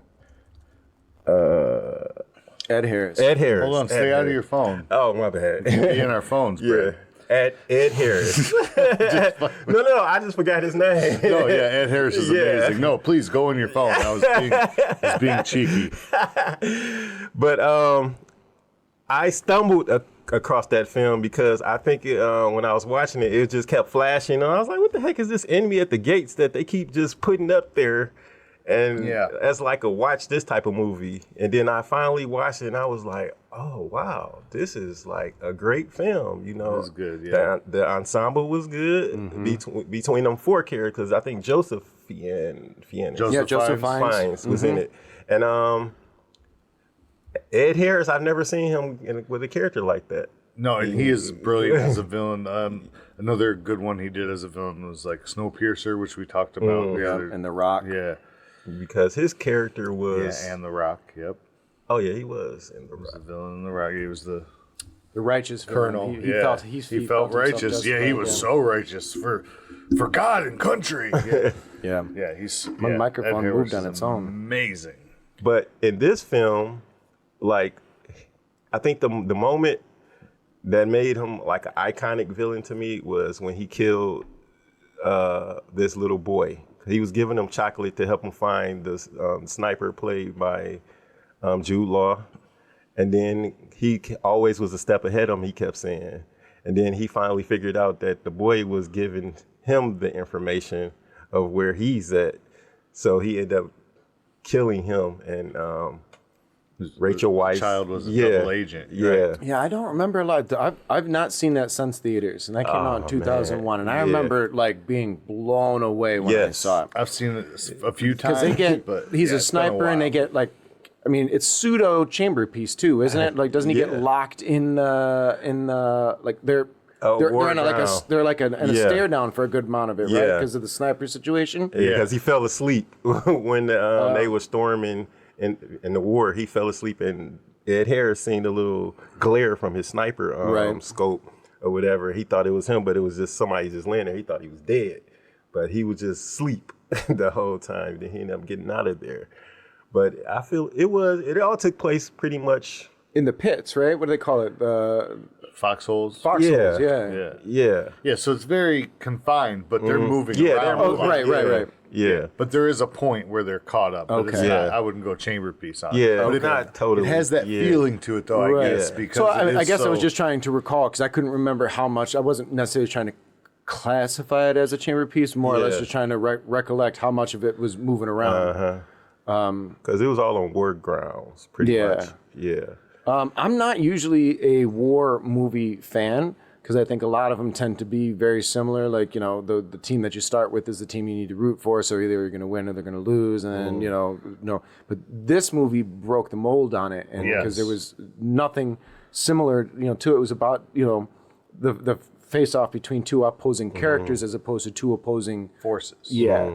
And that's what I found incredibly fascinating about it, to be able to get into just the two of them. Were Jude Law and Joseph Fiennes on opposite teams? No, it's same. Same side, because the looking at the DVD cover here, and it's got them kind of, overlapping each other as if like Joe is evil in some way. So what it was, he was like a reporter, and Jude Law was like an accidental sniper, actually. His father taught him how to shoot when he was young. And then when the war happened, stuck there because he was good. Yeah, because he was like the runner for the sniper or whatever. And then the sniper got killed. And Joseph Fiennes was like in the war too. He was like right there. He was like, he's about to shoot the guy, but he couldn't shoot. And he was like, then he gave him the bullet, and he took out like 3 people. And then that's when he started doing the reports on him. So that's what made the confrontation between Ed Harris' character and Jude Law character big, because of the reporter. Because he was the hot shot. Yeah. Interesting. Yeah.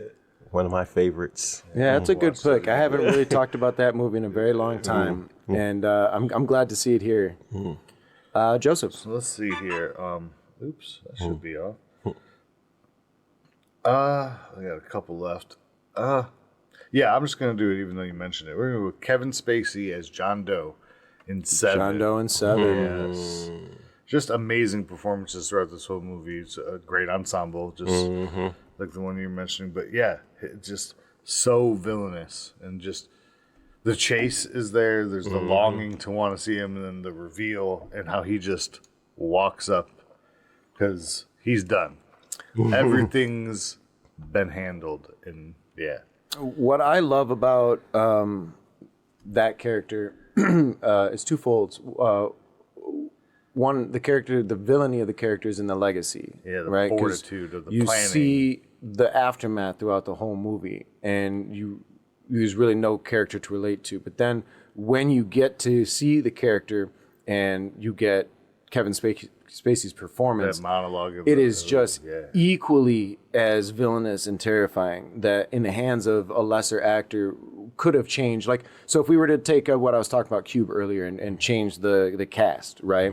And you had someone of a lower quality doing that. The writing is the same. The villainy of all of the experiences we've had up until then is the same. But that third act reveal and his absolute engrossness in how awful of a human being. Well, let's not forget this is also another David Fincher. Oh yeah.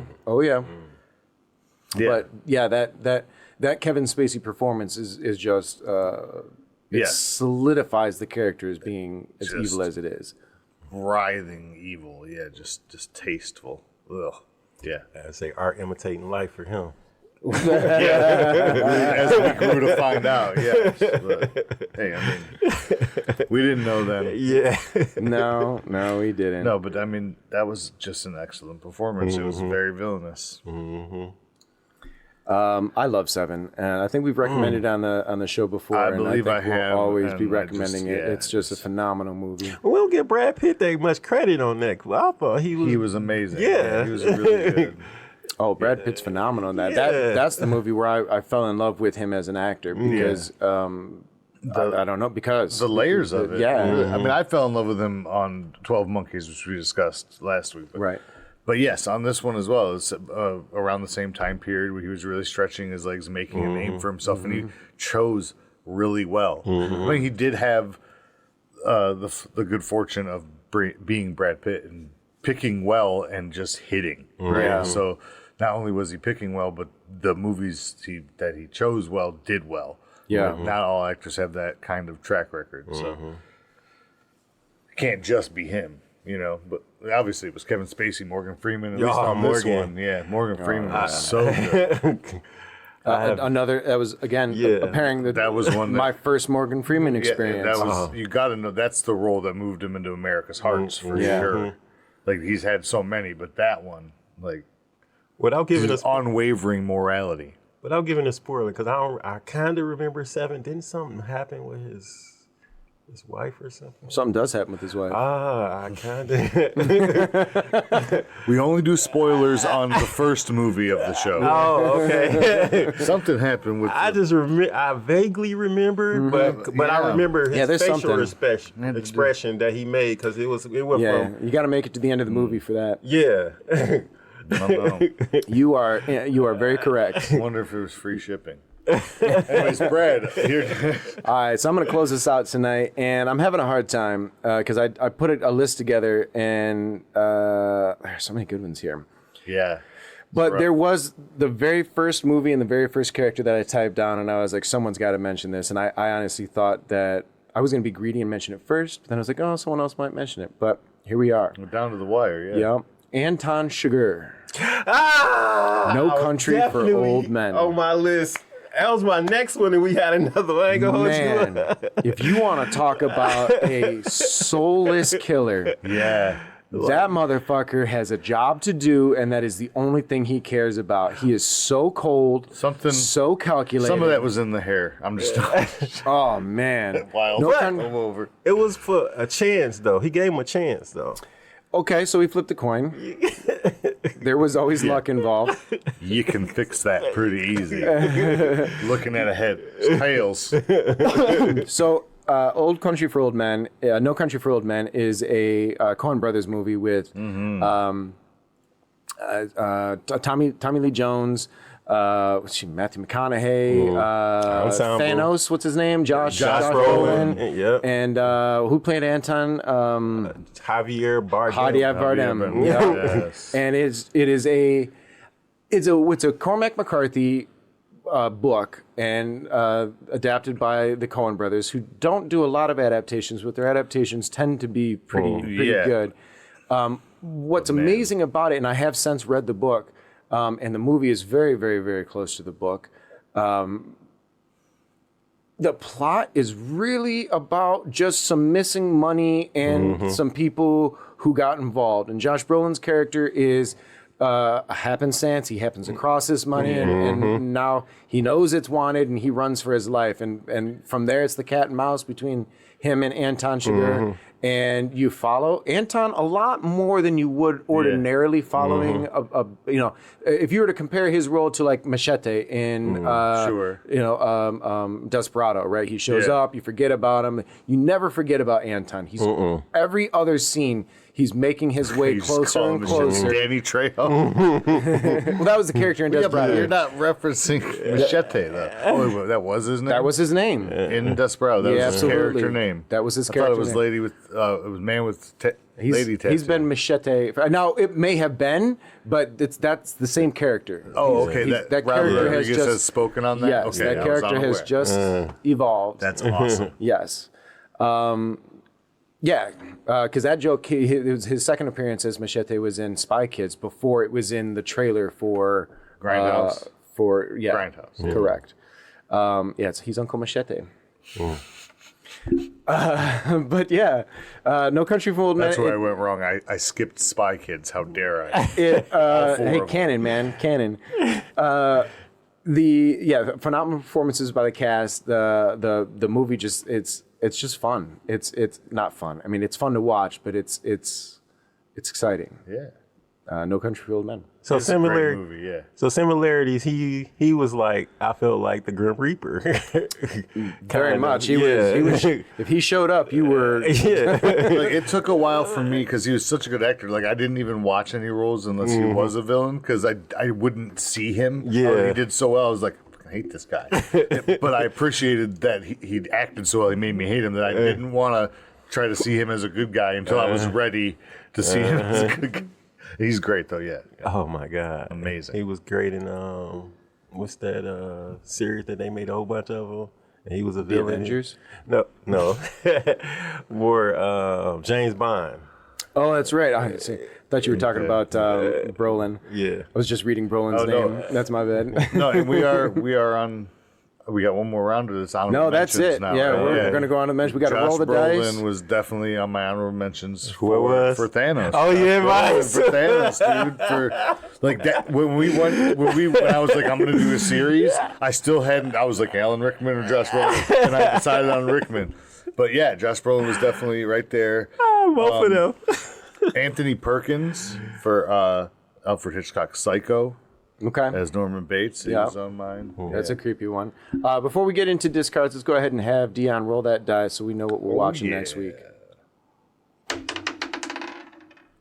Number 4. We got a 4. Oh, this is going to be a first for us. Harry Potter and the Order of the Phoenix. All right. Oh. We're going to have some happy fans out there. Hell yeah. And then my last honorable mention would have been Gene Hackman as Lex Luthor in Superman 1 and 2. Oh. OG Supermans. Okay. So I just want to say this real quick with the Lex Luthor. I only like 2 Lex Luthors out of any Superman series. One was the one on Smallville and Gene Hackman, because I felt like both of them had different types of Lex Luthors going for them. You didn't buy Jesse Eisenberg? No. I don't think Jesse Eisenberg bought Jesse Eisenberg. Oh, man. When I first heard that announced, I was like, but why? Yeah, seriously. But why? No, not that. But I think this new one might be good. I forgot the guy that they said is going to be directing Lex it? No, the one in the new Superman. Who's going to be Lex Luthor? Yeah. Oh, I don't know, because I know they've They started showed shooting. the guy.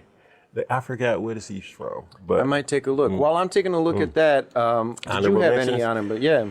He had a bunch. Oh, yeah. He said we stole all of his because he had this huge list where he couldn't not have listed ours. okay. My bad, dude. My bad. I'm just messing.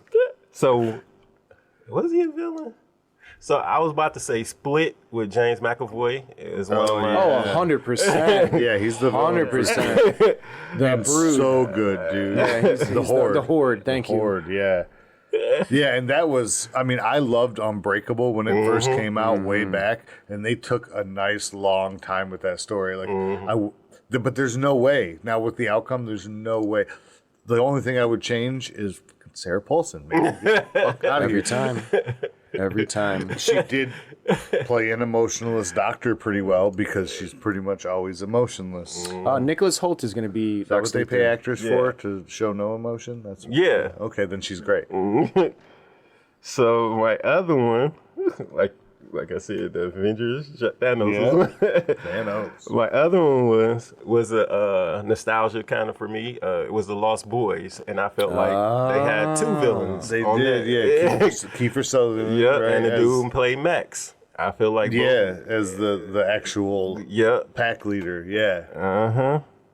I don't know if y'all might have mentioned this in the last one, which was Usual Suspects. Yeah. Kevin Spacey again. Well, you said this one. Verbal Kin. No, y'all said it this one, didn't y'all? Or was it? No, we didn't bring it up today, but we did talk about it recently. We have talked about Verbal Kevin Spacey as Verbal Kin or Kaiser Soze. And the number one, well, I got a few of them, but I'm just going to say this next one, which I thought, because I watch it a lot again, Matrix. Agent Smith. I thought hard on that one. All right. Yeah, I mean, I honestly think that that's a phenomenal villain when you really think about it. Being a fucking computer virus. What were your discards? I have a couple here. So the Fireflies from House of a Thousand Corpses was one that I was going to talk about. Okay, the fire, like all of them, like the family. Well, I didn't know how to. I mean, they didn't know how to discern it. The Fireflies Satan? were Well, so. not Dr. Satan. 'Cause he's just in a hut. He's a prisoner too. As a whole, I was going to go with the Fireflies. Okay. Damien from The Omen. All right. Yeah. All right. Calvin Candy from Django Unchained. That is Leo's character. DiCaprio, Roy Batty from Blade Runner. yeah. Okay. Yeah. Lee Woo Jin from Old Boy. Oh, which Blade Runner though? The original. Oh, okay. OG. I actually like the new one too, though. The new one's very good. Yeah. Didn't even know That was Rutger Hauer, right? Yes, Rutger Hauer. Dr. Zell from Marathon Man. He's a very evil doctor dentist in a crime thriller, but I think we'll definitely come up with a topic to talk about that. Then these last three more, go through them quickly. I really thought others were going to mention. Well, definitely not this one. So this one is my personal one. Vincent, Tom Cruise's character from Collateral. I think really good. phenomenally. Yeah. I think His best one of my favorite Tom Cruise performances. Yeah. As far as a He went performance, deep in that. Yeah. as far as the performance goes, it's really hard to say who did it best for this next one. But Castor Troy from Face Off is an amazing, amazing they villain. both Think play about it. that. Yeah. John Travolta and Nicolas Cage I playing think each about other's it. characters. Yep. And then I originally had one character, which I will mention, but your disdain for me mentioning the Fireflies would obviously reciprocate here. But I was going to say the Deadly Viper Assassin Squad from Kill Bill 1. But if we need to narrow it down to one, which one? Oren Ishii. Oren Ishii. Okay, as long as we're in agreement. All right. Yeah, Oren Ishii. That whole. I mean, from the animated of her story and upbringing to that sequence at the end is just chef's kiss. It's a rumor for that too. That Kill Bill 3. Yeah. With Zendaya. She's another person who can't be everywhere at once. They just start casting people. AI can do whatever the fuck it wants. I would like her as that character. I absolutely think she would. Yeah. I absolutely think she would. Well, she wouldn't be Oren Ishii. No. Kill Bill 3 would have been the daughter from. She came home on the bus. Yeah. Oh, okay. And she said, in a few years, you're going to want to come back. That's brilliant. Yeah, I like that. Yeah. So they've always talked Uma's up for it? Nobody's up for it. Quentin Tarantino he says he's got one more movie left.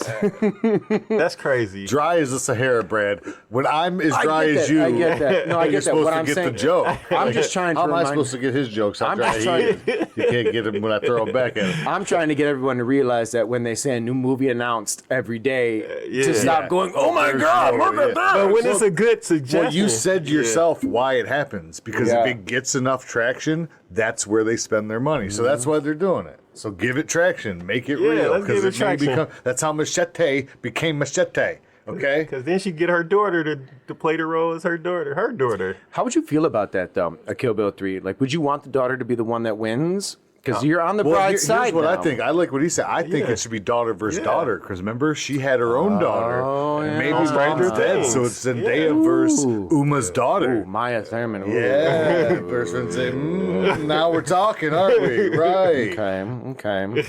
It's also Bill's daughter, which is... Makes it even better, right? Yeah, wild. Also, yeah.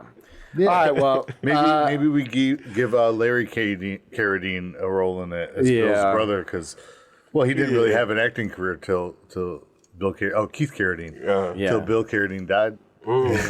Wow. Well, I'm sorry. Joe went there. I'm sorry. Hey, Joe went there. I went there. Well, that's our time for today. Thank you, everybody. I like Keith Carradine. Want to thank Deon for coming in. Deon, would you like to share any contact information or socials or websites where people can see your work? Sure. People can see my work on Instagram at I am Deon Andrew Hunt. You can see my IMDb as well, because I have a nice amount of credits on there as well for Deon Hunt. Which upcoming movie releases I have? One on Tubi, Lovers and Friends. There we go. And another one coming out soon. It was just like a vampire horror kind of mixture of Dusk Till Dawn and scary movie. It's going to be called Suckers. And I've seen promotion the for one that. with what's her name? Lena Star or something? Luna Star. Luna Star, porn star. Yeah. Oh, excellent. The main talent of that, and one of the main executive producers. I Yes, believe. she is. Like, and not because like you have to make me an executive producer because I'm a name. No, because she backed the part of the movie. Like she was, And she was good. She shocked me. I ain't gonna hell yeah, Good. That's awesome. Good. And Joe, how can people find you? You can find me at chaotic_artisan on Instagram or on my IMDb at Joseph Sheldon Quick. You can find me at Beeford Clark. You can find the show on Instagram at ufostudio.detroit. You can follow us at our website at ufpodcast.podbeam.com, which is where you'll also find links to the show, as well as links to our merch store, the UFO Bazaar. You can listen to us on Spotify, Apple Podcasts, and YouTube, as well as anywhere else that you get your podcasts. Please, if you like us, subscribe, give us a rating, give us some feedback. We are always looking to make sure that we are providing you with the content that entertains you. Give us some suggestions on future possible topics and guests. If there's any guests you want us to try and find, we will most definitely do our best to do so. You can visit us on Facebook at Unorthodox Film Podcast. Thank you, everybody, and we will see you next time. Later. Ciao.